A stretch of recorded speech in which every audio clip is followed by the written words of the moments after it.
it's in our nature because we exhale and we inhale. There's no inhale, no expansion without the exhale, the compression. And so it's learning from that compression, that going backwards, because it really is an opportunity for us to reevaluate, is where I'm going where I really want to go?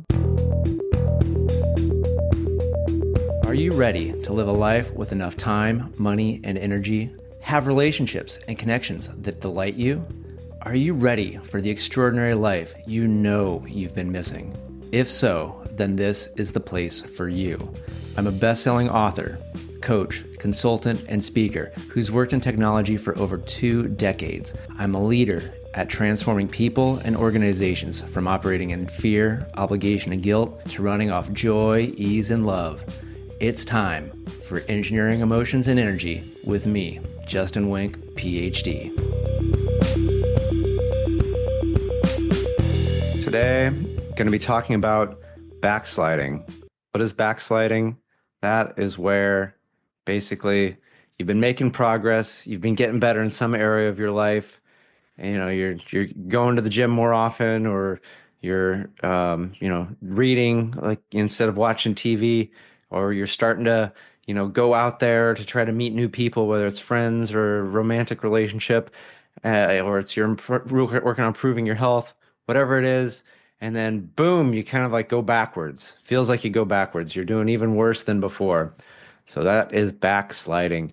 And so maybe, you've been working on your New Year's resolutions, because this is coming out, early in the year, but a little later. And this is the time where most people would have given up, because only 8% of people, I guess, are actually successful. 92% fail at their New Year's resolutions, or just about anything that most people set their mind to. So with that, don't feel too bad. You're in good company, but you don't want to be in good company. You want to be in great company, phenomenal company, which is why you're here with me. And backsliding is totally part of the process of expanding and growing. And even though I'm the author of Engineered to Love, Going Beyond Success to Fulfillment, our life is not meant to be lived like an engineering project. That the engineering has already been done. You are the result of an engineering project, yet our life is meant to be more like a work of art. And so I'll eventually share a couple of Michelangelo quotes with you. But there's, one quote that he has. It's, "The sculpture is already complete within the marble block before I start my work. It is already there. I just have to chisel away the superfluous material." And before we get to what can that mean when it comes to your life? Because you might be like, I don't want to be a sculptor. I don't want to do that. Just to refresh you, maybe it's been a while since you've seen the Teenage Mutant Ninja Turtles, but remember, Leonardo leads, Donatello does machines, Raphael is cool but crude, and Michelangelo is the party dude.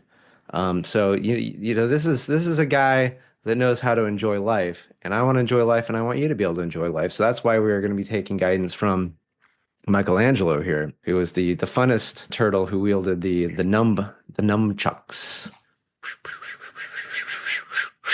Nunchucks. No, but we're really talking about the Renaissance artist Michelangelo, who sculpted many things out of marble. I think he did David, and he also did an angel. Going back to this quote of, "The sculpture is complete within the block, just he has to go and chisel away the superfluous material." Now imagine if Michelangelo was only allowed to do one pass over the marble, like only go one direction, like from the front to the back, and never come back ever again.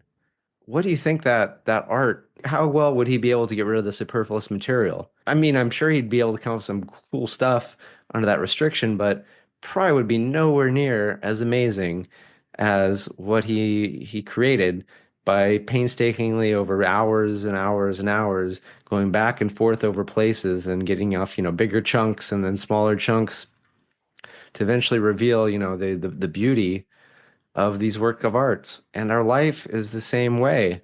And that's really what the backsliding is it's an opportunity. It's very common in personal growth. It's going to be very rare to find anybody that, goes and grows without going back, because really it's in our nature, because we exhale and we inhale. There's no inhale, no expansion without the exhale, the compression. And so it's, learning from that compression, that going backwards, because it really is an opportunity for us to reevaluate, is where I'm going, where I really want to go. Because the reason this is the topic is because I've also been going through some backsliding in some ways. One has been my health. Like the last 2 months of 2024, I made some really great improvements in the area of my health, but completely changing my diet and starting to get a little bit more exercise. Yet, like January 2nd, I got like a really bad cold and then got better. And then last week it got even worse. Like this has been it's one of the worst cold type things I've had probably for a few years. And it's really really frustrating because it's like but I'm eating better and I've got all these better habits and yet still, but it's also like, oh, I wasn't perfect with my eating and things like that. I wasn't perfect, and so it brought up, well, what does it mean to me to not be perfect? Which is something that I've, been through before, yet this was another layer, another layer down, closer to the more refinement, attunement, things like that. And then also a little bit like with my work, because big focus last year became working with founders, with startup founders of tech companies. And there's a little bit of like, ooh, yeah, like I really had some like big plans at the end of the year where I was like, oh, I'm going to do this podcast series. I'm going to do that. And it was just like, oh, I'm not making any progress on that. I don't have the motivation. And what turned out was I it gave me some time to reflect of like, ooh, there's some refinement. I don't just want to be working with any founders of any types of companies. I want to be working with founders who are actually already making an impact and just want to do more, not ones that are just fucking around. Was talking to my therapist today, and it used the analogy of I want to be working with people that already have a flying plane that is able to sustain some flight. They just want to go higher, faster, farther than ever before, as opposed to maybe you've seen it or maybe you've not. But Red Bull has this competition. I don't know how often they do it, where they do it, but it's basically like people create flying machines, quote unquote flying machines, and they run them. I guess they have to be human powered, and they run them off a ramp into the ocean, and it's basically just a question of how far they make it until they crash. They are not actually gonna sustain flight and be able to land on dry stuff. It's just how far will they go until they crash. And it's like, oh, I'm done working with the floppers. I love them. They got their place, and that they're going through their thing, and just I've had my time working with the floppers, and I'm ready to work with the flyers. And so sometimes a backslide is a great a great opportunity to reflect and then decide, really either recommit to your why, or refine your why, or decide, oh, there's something else that I'd rather be doing. And it's really important to use this as a chance to not beat yourself up. So that can sometimes be the biggest practice, is to not judge yourself, to not go like, I'm awful, I suck, I never do things well, but to really have that compassion, to kind of like be the adult of your childlike self and just kind of like recognize we're always a work in progress, no matter our age, no matter our background, no matter how far we've come.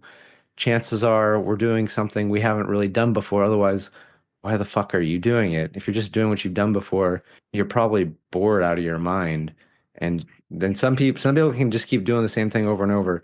Those are not listeners of my show. If you're listening just because you've done it before, thank you so much. Do appreciate it. Remember to like, subscribe, and all that stuff. But it's probably not hitting you on the level of most of my listeners that are really wanting to do new things, have impact, create in the world, be able to feel joy in their life, connect, relate, things like that.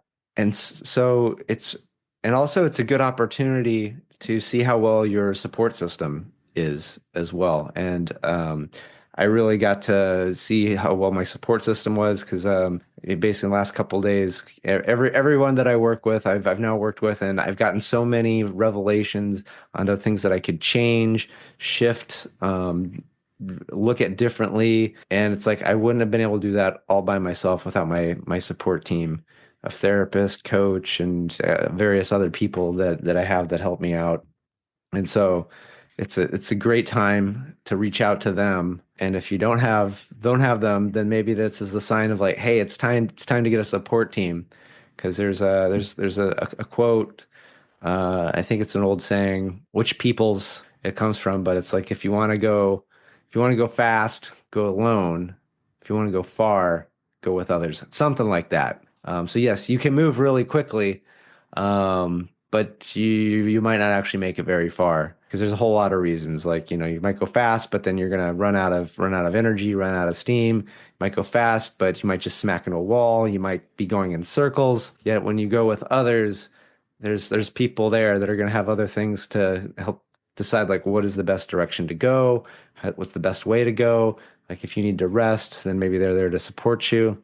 So it's a great opportunity to look into like what is your support team, and then to evaluate like those practices. And because a lot of times when we're going to do something new, like a new exercise program is usually really good. We always go like, I'm going to go 3 times a week, and we kind of have this idealized optimistic. We're optimistic, yet when we actually try to go through it, we're faced with reality. What can happen, right? So it's like, oh my gosh, I'm really tired, right? Oh my gosh, I'm hungry. Oh, there was traffic. Oh, it was busy. All of these things that you didn't know until you started doing it. And so you're going to learn those things. And then it might mean you don't do your workouts. You don't do the workouts, right? And so then you're not going to feel good. And so then maybe it's like, I don't feel good. Well, how do I feel good? Like, oh, let me go sit on the couch and watch TV and eat a Domino's pizza and get the brownie marble thing. And then let me get the dough bites with the garlic dipping sauce. And let me just eat all of that in one sitting while I watch a scary movie that's gonna freak me out and really make me like all crazy and uptight and fearful and on edge and just have a hard time sleeping. And then it's like even harder the next day to go do the workout. Or whatever that could be. Who knows? I don't know. Just throwing something off the top of my head. And so once you've gone through that, now you can have a more mature plan of how you're actually going to go about what it is. Or it's like, okay, I got to make sure I got my shoes ready. I got to leave. I know I need to leave this much time to, get it in. I've got to block off the calendar. Or maybe I need to like modulate because it's like, oh, wait, I got like really sore. And so it's like, okay, so maybe I need to do fewer days a week of this, but now I need to add in maybe I got to go get a massage or I need to foam roll before. And so it's like you get a better plan. So there ends up being all these great things. And again, if we're seeing life as an artful expression that is about the creative process, and there really is no done. Because I think it's sometimes funny when I go travel, and it's like you go and you get, they'll have little tchotchkes, souvenirs, things like that. I was trying to see if I have anything as an example nearby for those of you watching. But oh, actually, it's in my other room. Because I like squirrels because they're just adorable and full of energy, and I respect that. And they got big nuts. But so yeah, I got two, of different sizes, and you'll see this sometimes where it's like there'll be multiple sizes at different price points. And it's almost like computer graphics where it's sort of like the cheapest thing will look like it's only got like 8-bit graphics. And then the something that's a little bit pricier is like, oh, that's 16-bit. And then, the most expensive thing will be, full 32-bit. It'll actually look like the fucking thing. And so it's life is kind of like that. If you only want to have just the most basic, like where it's like, I guess that kind of looks like a life, then yeah, you don't have to backslide, but you're also probably not going to be growing. You're not going to be getting that nuance.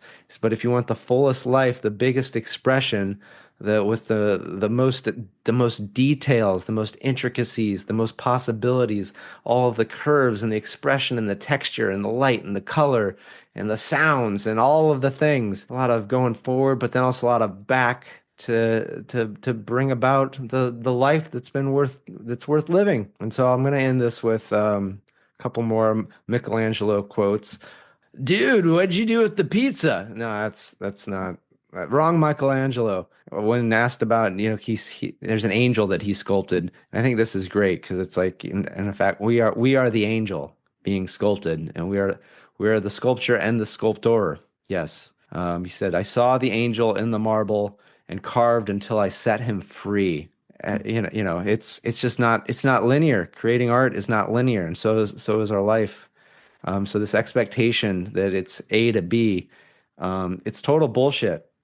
And you're gonna see you've been inundated with this, but in TV and in movies, and on social media, where it's just like you sign up for the program, and 12 weeks later you're the fucking god, and you watch the movie, and it's got the montage, and it's like, oh, there's a little bit of challenge, but now Rocky's gonna be able to win the fight or not. I haven't seen Rocky or all of them in a long time, but it's life's not like that. Life's not like that at all. It's you move forward and you go back a little bit, and it's almost more important how you go back.